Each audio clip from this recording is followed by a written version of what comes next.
Salam jumpa lagi, Bapak Ibu, saudara-saudariku, orang muda serta anak-anak yang dikasihi Tuhan.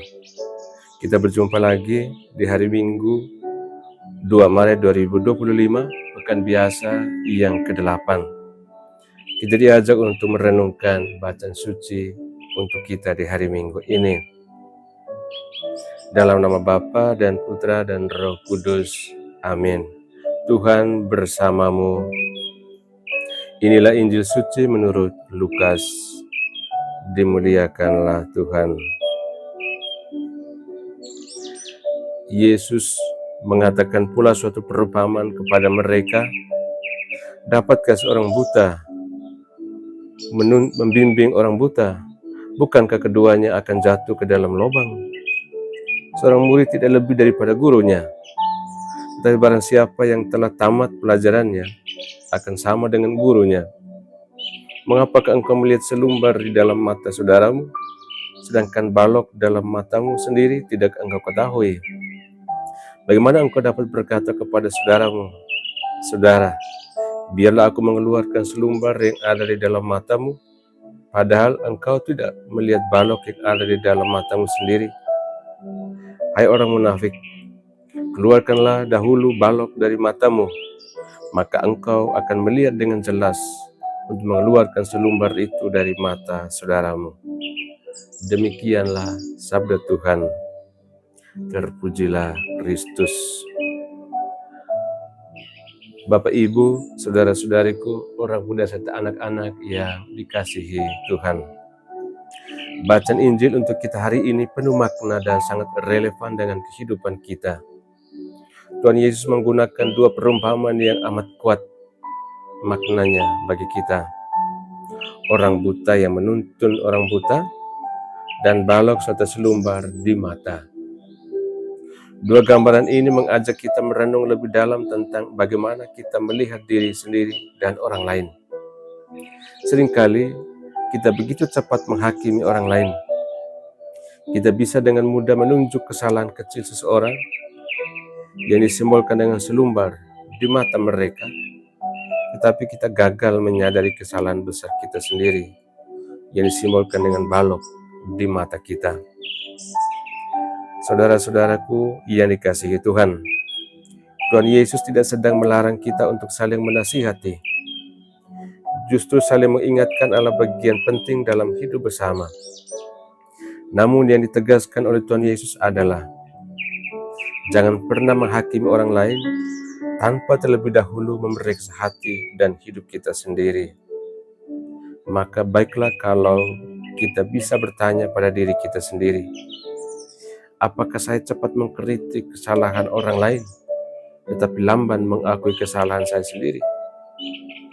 Apakah saya sering memperhatikan kelemahan sesama saya, tetapi tidak mau bercermin pada kelemahan saya sendiri? Apakah saya menuntut orang lain menjadi baik, tetapi saya sendiri tidak berusaha memperbaiki hidup saya?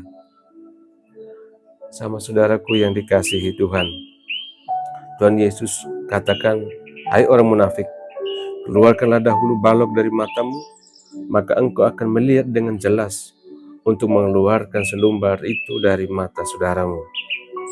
Kata munafik di sini bukan berarti Tuhan Yesus mencap kita jahat, melainkan memperingatkan kita agar tidak menjadi pribadi yang tidak konsisten, yaitu yang menuntut kesucian orang lain tapi membiarkan diri sendiri hidup dalam dosa.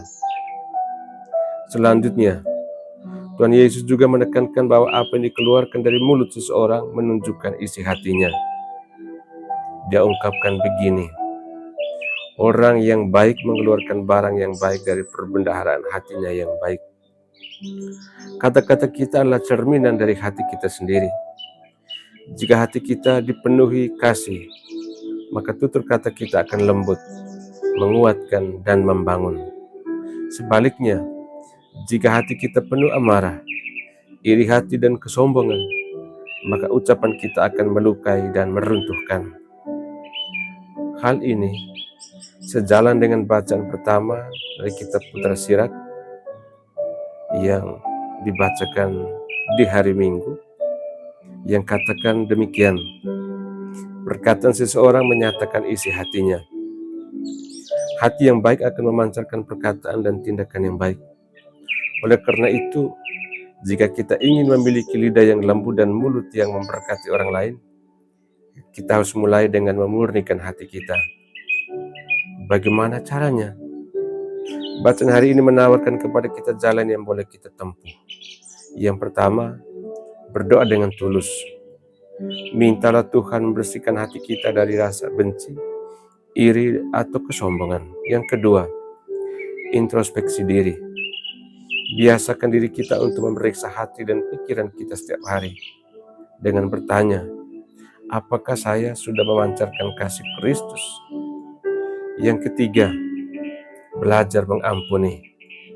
Hati yang dipenuhi luka akan memancarkan kata-kata yang tajam dan pasti akan melukai lagi. Mengampuni membuka jalan bagi kedamaian hati.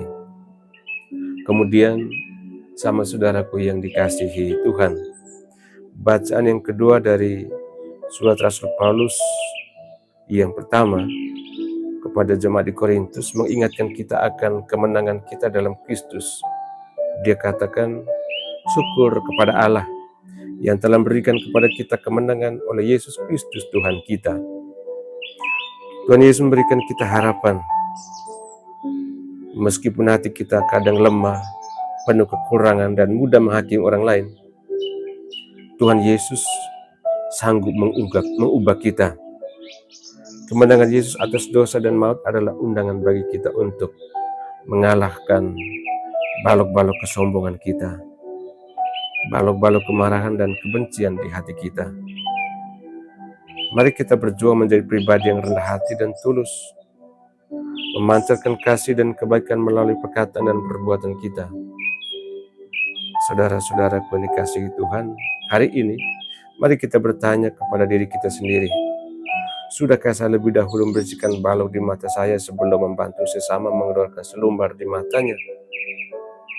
Apakah perkataan saya sudah mencerminkan hati yang penuh kasih atau justru menunjukkan kepahitan dan kemarahan?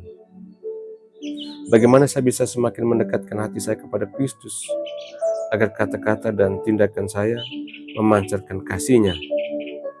Tuhan Yesus mengajak kita untuk menjadi pribadi yang rendah hati dan penuh kasih. Bukan hanya melihat kekurangan orang lain, tetapi pertama-tama memeriksa hati kita sendiri. Dengan hati ini diperbarui oleh Kristus, kita bisa menjadi cahaya bagi sesama, membimbing mereka, bukan menjatuhkan. Semoga setiap kata dan tindakan kita lahir dari hati yang tulus, sehingga kita tidak menjadi orang buta yang menuntun orang buta lainnya, tetapi menjadi sahabat yang saling membantu menuju kerajaan Allah. Amin. Tuhan bersamamu. Semoga kita sekalian, semua mereka selalu kita kenang dalam doa-doa kita, dan usaha-usaha kita senantiasa dilindungi, dibimbing, dan diberkati oleh Allah yang Maha Kuasa, Bapa dan Putra dan Roh Kudus. Amin.